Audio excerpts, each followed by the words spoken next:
เหตุการณ์รถคว่ำอยู่ทางเมืองเด้อรถทางกล้วยกายโค้ง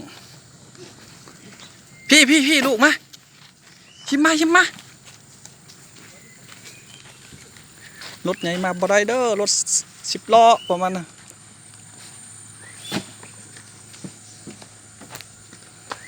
นอนลังงางเลยกายโค้งอันนี้ก็รอท้าจะกลับบ้านนี่ขวางทาง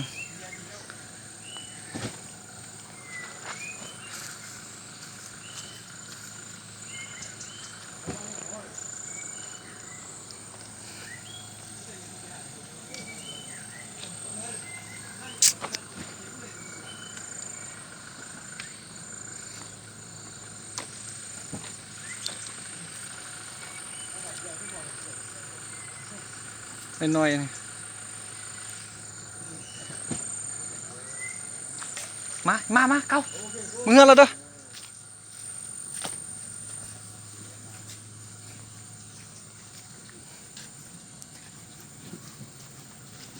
คนงานกำลังคน